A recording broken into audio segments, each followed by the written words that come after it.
nome de Deus, o clemente, o misericordioso, louvado seja Deus, o Senhor dos mundos, louvado seja o profeta Mohammed, que a paz de Deus esteja com ele e com sua abençoada família.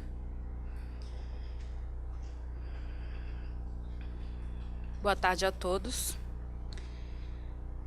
Gostaria de honrar o convite que me foi feito para estar representando, primeiramente, a Ordem dos Advogados do Brasil na seccional de São Paulo, através da Comissão de Direito e Liberdade Religiosa e também da Comissão de Vitimologia e Criminologia.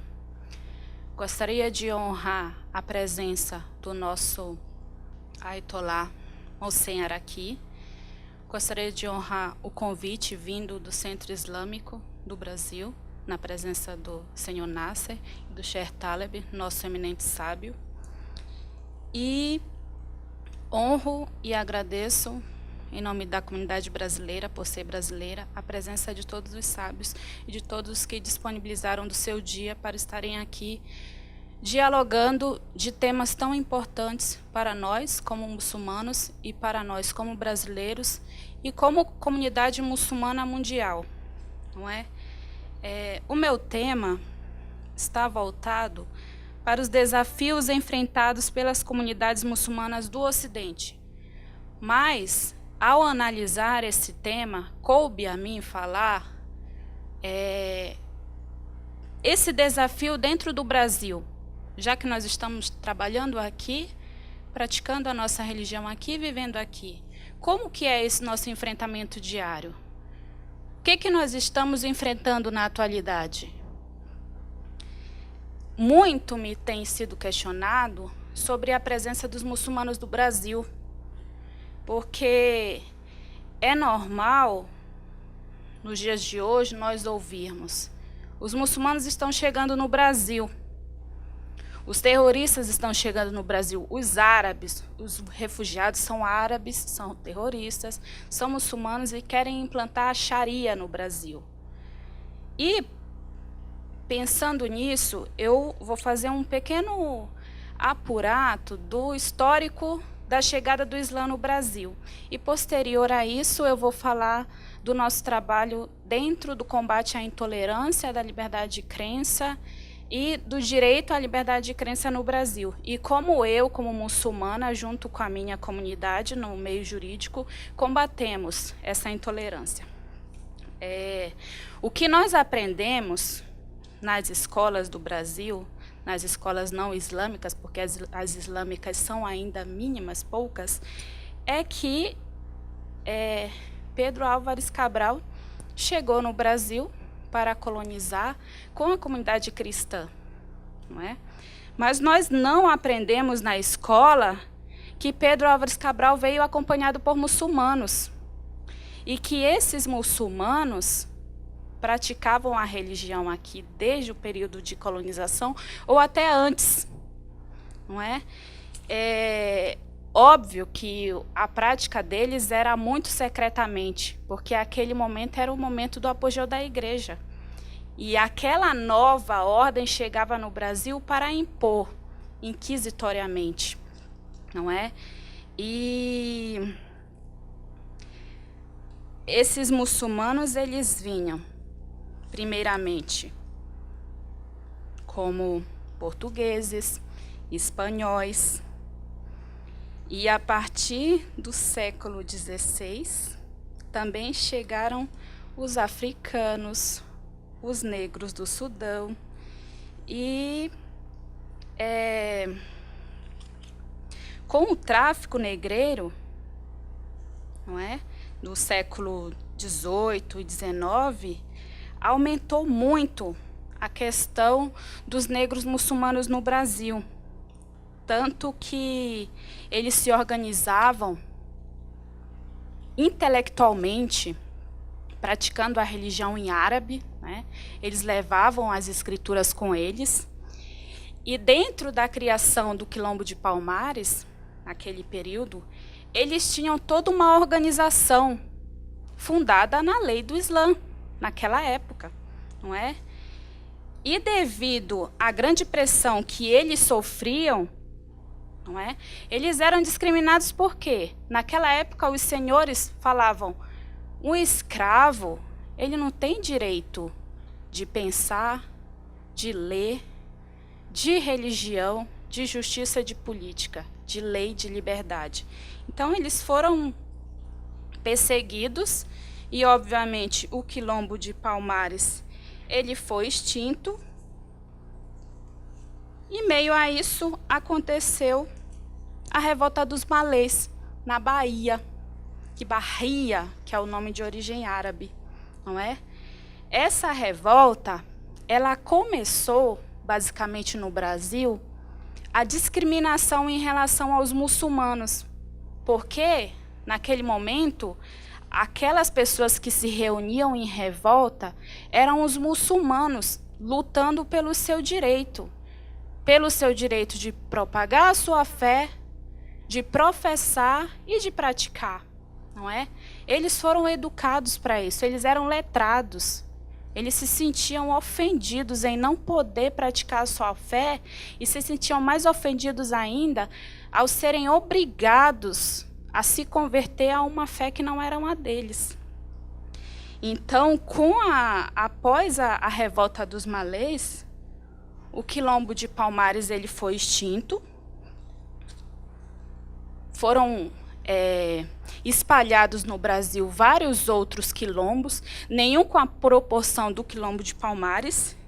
E a partir do final do século XIX para o século XX, começa a vir para o Brasil os primeiros imigrantes árabes.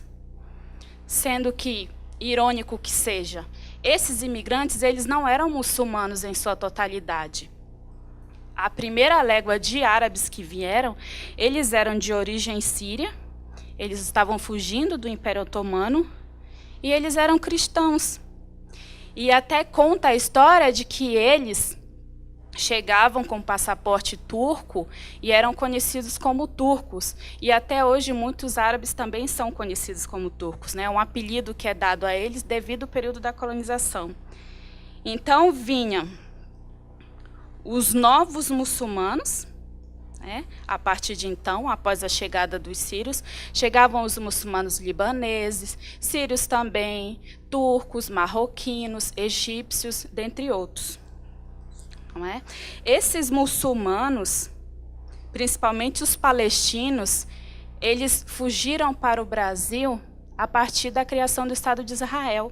Eles encontraram no Brasil esse refúgio porque muito se espalhava na história e a notícia daquele momento de que o Brasil era o lugar que os muçulmanos estariam sendo recebidos em liberdade para professar a sua fé e para reconstruir a sua vida. E o que aconteceu nesse período em que a comunidade árabe chega no Brasil? Eles estavam muito preocupados em se reorganizar, em reconstruir a sua vida, as suas famílias, em trazer conforto, em se adaptar no novo mundo, no novo mercado, aquele mundo que não era de origem muçulmana e que de uma forma ou de outra, mesmo eles tendo sido bem recepcionados, isso já no século XIX, século XX, porque antes era diferente. Eles começaram a se preocupar com a questão da religião e da cultura, porque muito se perdia da religião, principalmente do idioma árabe. Eles estavam num local onde não tinham mesquitas, onde não tinham centros islâmicos, onde não tinham escolas para levar suas crianças, e os valores religiosos estavam se perdendo. E pensando nisso, a comunidade árabe se preocupou em criar a primeira sociedade beneficente muçulmana. E essa sociedade iniciou na cidade de São Paulo. Então, o princípio da comunidade islâmica árabe em São Paulo foi que originou a restauração da religião e da cultura, não é? E a partir desse momento, eu faço uma observação, sendo que nesse pequeno espaço eu consegui falar sobre africanos, sobre espanhóis, portugueses, árabes, e nós percebemos que o Islã não é a religião dos árabes, dos brasileiros ou dos iranianos, é a religião de todos, não é? E quando nós escutamos aquela questão de que os muçulmanos estão chegando agora, eu penso que a principal preocupação nossa e obrigação como muçulmano é o conhecimento, né? Tanto que no Sagrado Alcorão, na Sura 96, nós temos: lê em nome do teu Senhor que te criou, que ensinou através da pena, ensinou ao homem o que este não sabia. Então nós temos como obrigação buscar o conhecimento, principalmente saber que nós não chegamos agora no Brasil, que nós temos um espaço na história muito importante e que nós devemos saber isso porque a arma que nós temos hoje para combater a intolerância é o conhecimento. Assim como no passado, esses negros chegaram aqui e eles conseguiram combater e vencer através do conhecimento que eles tinham. Partindo para o âmbito jurídico, onde nós temos um Estado laico, e que as religiões não sobrepõem às leis no Brasil, a Constituição Federal do Brasil vem, no seu artigo 5º, inciso 6º, dizer que é inviolável a liberdade de consciência e de crença, sendo assegurado o livre exercício dos cultos religiosos e garantida na forma da lei a proteção aos locais de culto e suas liturgias. E também no inciso 8º, ninguém será privado de direitos por motivo de crença religiosa ou de convicção filosófica ou política, salvo se as invocar para eximir-se de obrigação legal, a de todos imposta, e recusar-se a cumprir prestação alternativa fixada em lei. Além da Constituição de 1988, temos também o artigo 18 da Declaração Universal de Direitos Humanos, que diz: toda pessoa tem direito à liberdade de pensamento, consciência e religião. Este direito inclui a liberdade de mudar de religião ou crença e a liberdade de manifestar essa religião ou crença pelo ensino, pela prática, pelo culto e pela observância, isolada ou coletivamente, em público ou em particular. Então, essas são as letras da lei que estão acima de qualquer outra lei. E a Constituição Federal, nos termos, ela é cláusula pétrea, ela não é alterável. Então, quando as pessoas falam, os muçulmanos vão implantar a Sharia no Brasil, não pode. Porque o Brasil é um Estado democrático de direito, mas resguardado principalmente nesses 3 dispositivos que eu citei a vocês, nós somos livres, como qualquer outro religioso, como qualquer outra crença, de manifestar livremente e respeitosamente a nossa religião no Estado brasileiro, sendo protegidos por lei. Muitos outros projetos de leis que também protegem a liberdade religiosa no Brasil. Temos o projeto de lei 979 de 2015, do deputado Adson Ribeiro, do PCdoB, representado pelo nosso irmão Marcos Tenório, onde pune os que discriminam as pessoas que portam indumentárias religiosas, as mulheres em especial.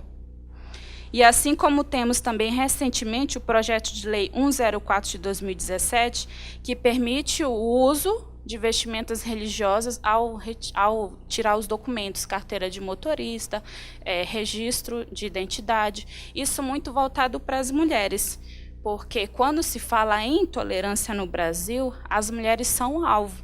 As mulheres que usam os seus hijabs na rua, no trabalho, nas universidades, em ambientes públicos. Por mais que tenham esses dispositivos que eu menciono a vocês, que estão disponíveis publicamente em qualquer espaço jurídico, nós sofremos um quê de intolerância no Brasil. E é muito falado que a mulher sofre opressão, que ela não tem livre manifestação de pensamento. E sempre que eu falo no espaço público, seja ele religioso, universitário, acadêmico, eu falo diante dessa pergunta: mas se a mulher muçulmana é tão oprimida e ela não tem manifestação de expressão, liberdade, o que eu faço aqui falando com vocês? Não é? Então, é muito importante o espaço que nós temos na religião das mulheres exporem as suas opiniões, estudarem, se qualificarem, para poder combater essa intolerância e entrar no desafio que a comunidade muçulmana enfrenta. Nas últimas semanas, nós tivemos uma grande batalha contra a intolerância que recebíamos com a notícia da chegada do Ayatollah, não é? Muitas manifestações de outras crenças, muitas manifestações de pessoas que são contra a nossa presença no Brasil, mas que esqueceram desse relato que eu fiz a vocês. Nós estamos aqui desde antes do período colonial, não é? E nós temos a nossa inteligência e a nossa liberdade para professar a nossa fé. E o que um mensageiro da paz vai trazer de errado para nós? Se nós estamos aqui reunidos para combater a intolerância, para combater o terrorismo e para mostrar que nós trazemos a mensagem de paz, não é? E, finalizando a minha fala, eu gostaria de falar também um pouco de um assunto que foi muito polemizado recentemente, que foi a promulgação da Lei de Imigração.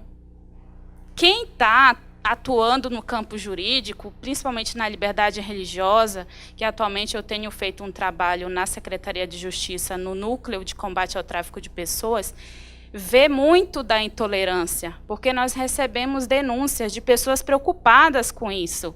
As pessoas estão preocupadas porque as portas do Brasil estão abertas para os refugiados. Gente, o que é um refugiado? É uma pessoa que está em perigo constante no seu país, que não tem para onde ir e que busca refúgio onde as portas estão abertas. E a Lei de Imigração, que é a Lei número 13445 de 2017, ela foi promulgada com o objetivo de definir direitos e deveres do migrante e do visitante, não é?